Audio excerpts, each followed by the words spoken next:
प्यारे बच्चों, कैसे हैं आप सब? आशा करती हूँ आप सब अच्छे होंगे, स्वस्थ होंगे। स्वागत है आपका इस कक्षा में। आइए आज हम पढ़ते हैं हिंदी व्याकरण का पाठ 8 सर्वनाम। ठीक है, सर्वनाम का संक्षिप्त ज्ञान हम इसमें पढ़ेंगे और सर्वनाम के भेद और प्रयोग विधि। नीचे लिखे अनुच्छेद में से सर्वनाम शब्द पर गोला बनाएं। चलिए शुरू करते हैं। अलादीन और उसकी माँ निर्धन थे। वे बहुत कठिनाई से अपना जीवन निर्वाह करते थे। एक दिन उनके घर कोई आया। अलादीन ने उनसे पूछा, आप कौन हैं? उसने कहा, बेटा तुम मुझे नहीं जानते, मैं तुम्हारे पिताजी का अच्छा दोस्त हूँ। वे कहाँ है? अलादीन ने कहा, उनकी तो कई साल पहले मृत्यु हो चुकी है।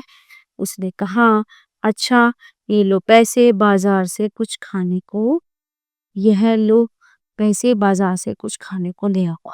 तो देखिए बच्चों, ये जो जितने भी मैंने गोले बनाए हैं इनमें ये सर्वनाम शब्द है। तो चलिए शुरू करते हैं। पाठ पीहू कक्षा 4 में पढ़ती है। पीहू के स्कूल का नाम केंद्रीय विद्यालय है। पीहू अपनी सहेली के साथ विद्यालय जाती है। पीहू की कई सहेलियां हैं। पीहू कक्षा के सभी विद्यार्थियों का बहुत ध्यान रखती है। पीहू को कक्षा के सभी बच्चे प्यार करते हैं। पीहू को अध्यापिका इनाम दे रही। ठीक है, पीछे दिए गए वाक्य पढ़ने में अच्छे नहीं लग रहे क्योंकि पीहू शब्द बार बार आ रहा है। हमें इन वाक्यों को इस प्रकार लिखना चाहिए। पीहू कक्षा 4 में पढ़ती है। उसके स्कूल का नाम केंद्रीय विद्यालय है। वह अपनी सहेली के साथ विद्यालय जाती है। उसकी कई सहेलियां हैं। वह कक्षा के सभी विद्यार्थियों का बहुत ध्यान रखती है। उसे कक्षा के सभी बच्चे प्यार करते हैं। उसे अध्यापिका इनाम दे रही है। ठीक है, तो यहाँ पीयू की जगह पर उसके, उसकी, वह और उसे जैसे शब्दों का प्रयोग किया गया है। ऐसे शब्दों को सर्वनाम कहते हैं। सर्वनाम शब्दों का प्रयोग करने से भाषा अच्छी लगती है। सर्वनाम का अर्थ है सबके लिए नाम। नाम या संज्ञा शब्दों का प्रयोग बार बार न करना पड़े तथा भाषा सुंदर लगे, इसलिए सर्वनाम शब्दों का प्रयोग किया जाता है। कुछ सर्वनाम शब्द हैं मैं, मेरा, हम, हमारा, तुम, तुम्हारा, वह, यह, ये, वे, कौन, कोई आदि।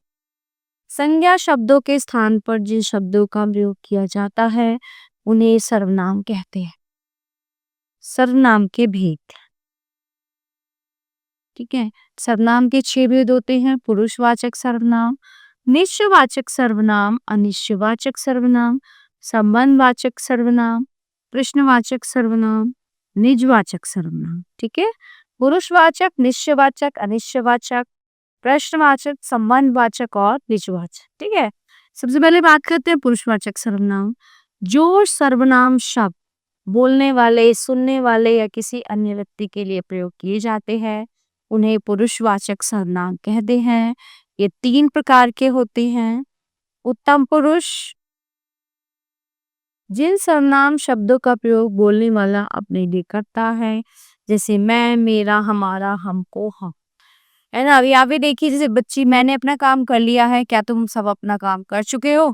वह अपना काम कर रही है। ठीक है, फिर आप बात करते हैं मध्यम पुरुष की। जिन सर्वनाम शब्दों का प्रयोग बोलने वाला सुनने वालों के लिए करता है, जैसे तुम, आम, आपकी, आपका, तुम्हारा, तुझको आदि। फिर आता है अन्य पुरुष। अन्य पुरुष जिन सर्वनाम शब्दों का प्रयोग बोलने वाला किसी अन्य व्यक्ति के लिए करता है, जैसे वह, वे, उसका, उसको, उनका, उसे आदि। जैसे ये गेंद सुंदर है, पापा मुझे गेंद चाहिए। फिर है निश्चयवाचक सर्वनाम। जिन सर्वनाम शब्दों का प्रयोग किसी निश्चित व्यक्ति या वस्तु के लिए किया जाए उन्हें निश्चयवाचक सर्वनाम कहते हैं, जैसे वह, वे, यह, ये आदि। यह मेरा स्कूल है, वह उधर बैठा है। तीसरा है अनिश्चयवाचक सर्वनाम। जिन सर्वनाम शब्दों से किसी निश्चित व्यक्ति या वस्तु का बोध नहीं होता, मतलब निश्चित, हमें नहीं पता कि बाहर दरवाजा बंद है, बाहर कौन आया है ना, इस तरह से, उसे अनिश्चयवाचक सर्वनाम कहते हैं। जैसे किसी, कोई, कुछ आदि। कोई दरवाजे पर खड़ा है, दाल में कुछ काला है। ठीक है, प्रश्न नंबर 4 है प्रश्नवाचक सर्वनाम। जिन सर्वनाम शब्दों से किसी व्यक्ति या वस्तु के विषय में प्रश्न पूछा जाए उसे प्रश्नवाचक सर्वनाम कहते हैं। जैसे कौन, क्या आदि। कौन बुला रहा है, क्या खा रहे हैं। फिर हमारा संबंधवाचक सर्वनाम।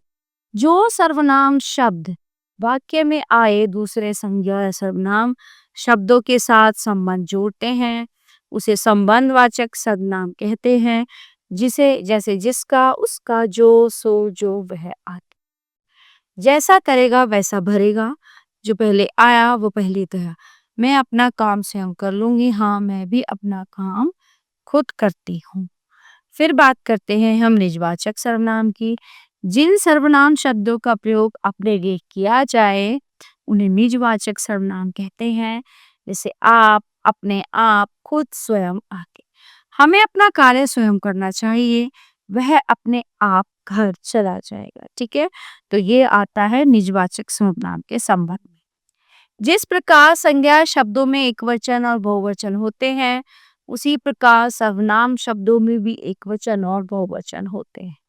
जैसे मैं, मेरा, मुझे, मैंने, तू, तेरा, तूने, यह इसका, इसको, इसे, इसने, वह उसका, उसे, उसने, कोई जिसे, किसका, हम, हमारा, हमें, हमने, तुम, तुम्हारा, तुमने, ये इनका, इन्हें, इन्होंने, वे उनका, उन्होंने, किन्हें, जिन्हें, किसका। तो इस पाठ से हमने क्या सीखा? इस पाठ से हमने सीखा कि संज्ञा के स्थान पर प्रयोग होने वाले शब्द सर्वनाम कहलाते हैं। सर्वनाम के 6 भेद होते हैं: पुरुषवाचक, निश्चयवाचक, अनिश्चयवाचक, प्रश्नवाचक, संबंधवाचक और निजवाचक।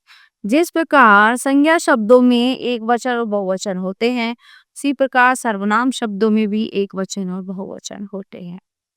बोलने वाले के लिए मैं या हम का प्रयोग किया जाता है। सुनने वाले के लिए तू, तुम, आप का प्रयोग किया जाता है। दूसरों के लिए यह, वह, ये, वे का प्रयोग किया जाता है। ठीक है, तो प्यारे बच्चों ये पाठ यहीं पे समाप्त होता है। आशा करती हूँ आपको अच्छे से समझ आया होगा। मिलते हैं अगली कक्षा में। धन्यवाद।